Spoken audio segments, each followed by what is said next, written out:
Welcome to the Lockdown Economy, a series of interviews by the think tank AlterContacts, where the real entrepreneurs share their insights.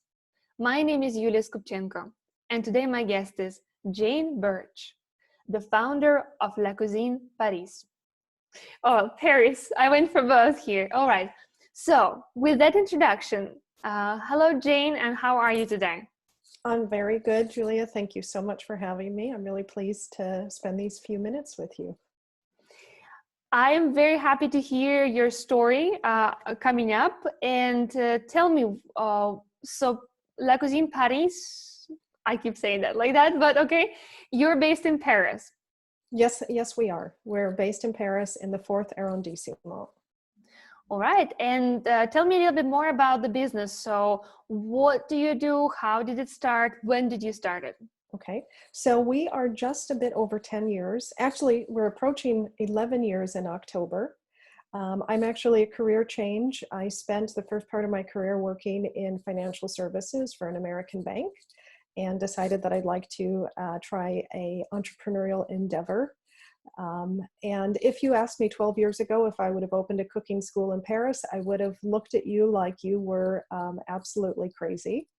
But like anything in life, you have a small opportunity and then you start to explore it. And I decided that it would be wonderful to have an experience here in Paris, because so much of what we do in any culture is about food. And I slowly started to build a business around that. I'm not the first in the market, and I certainly won't be the last, because food is such a big part of French culture, and those visiting the city want to partake in it. So my specialty is French culinary experiences delivered in English for the visiting market. That sounds very, very like something I would like to do immediately, because I like cooking. I love French cuisine. And so how was your business going before the lockdown? I'm sure there were many takers. We were extraordinarily busy, and we have for the past 10 years seen positive growth. That was wonderful, but still very much kept it as a small business.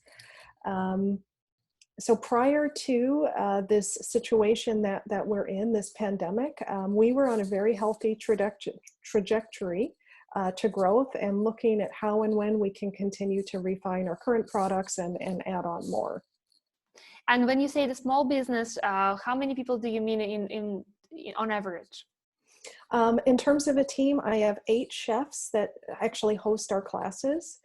In terms of clients, we probably get between 8,000 to 10,000 people a year that join us. But it sounds like a big number, but we want to manage it in a way that everybody has a unique experience. So our classes range between 6 to 10 individuals. All right, so very, very specialized, unique classes for small groups, but yes, it does sound very impressive overall, and I'm happy to hear that. But I do have to now step into the lockdown questions, right? yes, And it's tourism that you're part of, tourism absolutely. industry. It's the events, it's the cooking, the restaurants. So you basically at the intersections of all industries that have been severely affected. So Absolutely. Tell me, how was it for you? So it's been very challenging. It has been extraordinarily difficult to have visibility. The one thing that we did, if I can see any benefit, is, tourism is always the first impacted and the longest to recover. So back in end of January, when the news started breaking about this pandemic that we were facing, we already saw client attrition. Naturally, people don't want to travel when there's insecurity. So well into January, we were starting to readjust our business model because we just had less clients planning to join us.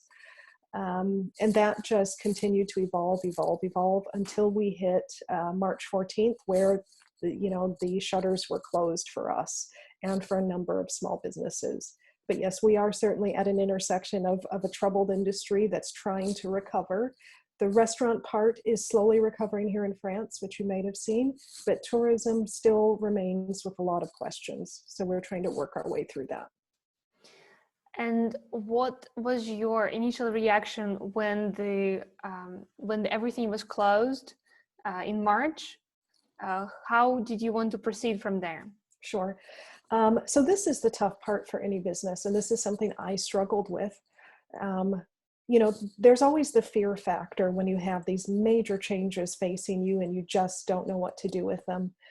The first thing we did, which was hard, was to just pause and apply strategic procrastination, which is incredibly difficult because you want to react. And we thought, let's just hold and wait and see how things are developing, what clients want. We continue down our normal business model of building a community. That's always been what we've done for 10 years. So we focused on communicating with our clients through all of the social media applications we all have.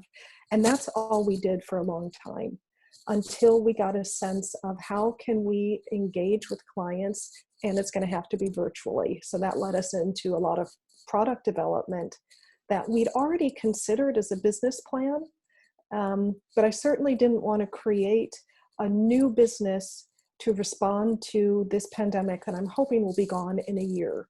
I wanted us to develop products that will be evergreen, that could complement the situation we're in now and sustain for the future. And you mentioned that you were having a lot of conversation with your community, with your clients. And what was the interaction like? So what did they tell you? What were you telling them? Sure. So, when you have a sense of community, people look to you for answers. And that was the difficult thing for clients, because a lot of people wanted to come, and there was so much uncertainty, and they were turning to us about when can we come? And if we do, how are you going to handle it? And I think the best response in those situations when you don't have an answer is to say you don't have an answer, but you'll continue to monitor it and communicate with them as you can. We also got the sense from a number of clients that they still wanted to maintain these positive experiences, and we're very much a part of their vacation planning. And it is, in essence, the souvenir, which in French means memory, but for North Americans, it's an object. So what we've always done are giving people souvenirs, but they're just the type that they keep in their mind. And we thought, how do we translate that into something that we can do now? So again, that led us into more community efforts, sharing recipes, anything we could do to keep clients engaged and dreaming and thinking positively, particularly in a time that's very challenging for lots of people. And you also mentioned that there was a strategic procrastination. So one big part of that was communication with the clients, but the other part was probably the interaction with the team, with your chefs. So what was that like, and what was the overall feeling in the team? So that has probably been the hardest. When you have a dedicated, wonderful small team, some of which have worked here for 10 years that we've been in existence, you want to be able to give them security and answers. And they rely on us, for their own personal and professional fulfillment.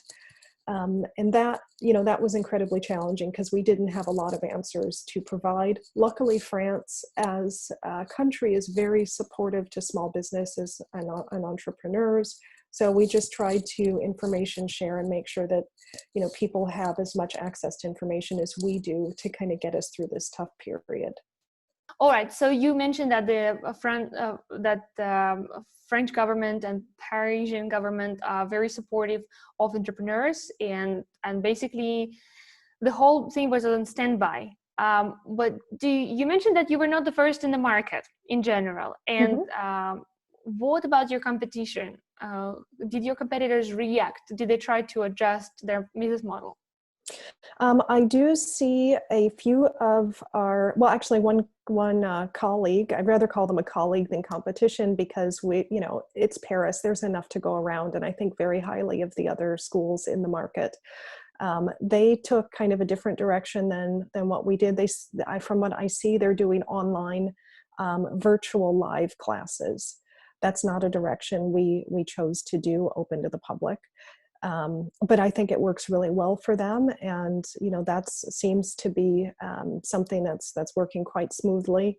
when clients want to join from their homes.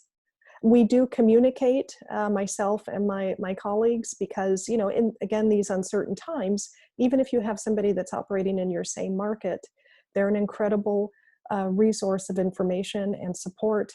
So, we've always been very collaborative when there's a difficult moment. That's great to hear, and it's really nice that you call them your colleagues rather than competition, because it's a good spirit of entrepreneurship there. And so, tell me, concerning the products that you are working on right now, because you mentioned that you've been sharing the recipes, you've been trying to recreate that experience for people in some other way. Or what is it going to be now? Okay. In summer months. Okay, so we took two main approaches, one of which is to work on trying to offer as close as we can of an experience that we provide here, but to clients at home. And the other is to see where we can support other small businesses that we've always worked with. So if I look at instance number one, rather than host live virtual classes, we decided to pre-record in a module-based formula classes like we do here, but that clients can access at home. And once they buy the video, they keep it at their discretion. They can start, stop, pause, and go through basically the same class they would do here on site. They still have the same access to us, of course. We want to know how they're doing, what questions they have, what success they're having. So that's going well. The second vein was, how can we reach out to our community? Because that's ever so important. Particularly, in France is the land of small businesses. And we've got two organizations that we've worked with for a long time, one of which happens to be the oldest cooking equipment school in Paris. It's called E. de Hillerin, and Mr. de Hillerin has been with us from day one. And we thought, we always send clients to him every day for his equipment, and he helps us to source equipment for our kitchens. And we thought, well, we can't do that now, but what we can do is send equipment to clients at home. So we worked with Mr. de Hillerin to create some bespoke baking packages of equipment that now we ship to clients. The other thing we thought was, with a wine company we've worked with for a number of years, again, people still want to enjoy French products, and wine is something that this partner can help us deliver to people. So unfortunately, we can't send it everywhere. Everything has boundaries, but we now have a program where we can send French wines to our clients, again, to continue to give them a French experience at home. I really like how there's so many different inventive ideas that you and your team had during this time. And one of them, you mentioned that you're posting the baking kits and maybe some other cooking kits. And where are your clients based, and is it easy for you to post those things to them? Sure. So a lot of our clients, maybe 70% of our clients tend to come from North America. So we started small and continue to do so at the moment, sending a lot of these baking kits to North America. So what we do is we kind of manage the client information and the orders and help put together the packs, but our partners do the shipping. So it's been a really nice collaboration where everybody's carrying a bit of the weight without overburdening anyone. And again, in the end, the client is benefiting from enjoying these things. Well, that's great to hear. And you mentioned those three things that you do. So the wine, the kids, and the classes that people can watch at home by themselves and do their cooking at their own pace, which is really nice. Yes. Yes. I guess that's the outlook for the coming months, or is there something else about the future that you can share with us? So that is, you know what, Julia, that's where we're going to sit for the next months. Just to see how things evolve. We had, going into 2020, a whole sort of products that we were going to launch. We had different baking camps. We had all sorts of ideas that we wanted to focus on. And then the world changed, so we had to react.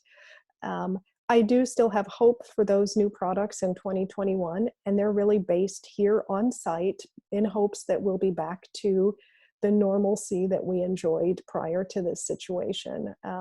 So the things that we have now will remain in place. And that's when I mentioned we didn't want to just react and create something for this period.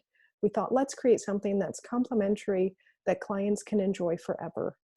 So that is a very good thinking, because a lot of businesses have just switched their business model, but it's nice to stay true to what you decided to do, and keep on your mission.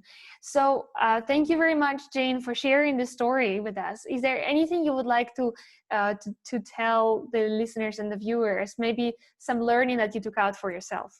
Sure. So the learning, I guess, is again, pause, which is ever so difficult, because when you've got uncertainty and fear, sometimes you start to react without thinking, and that's really hard.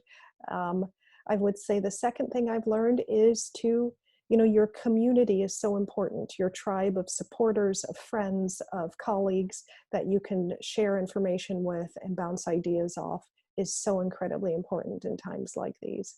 So those are my two big learning points.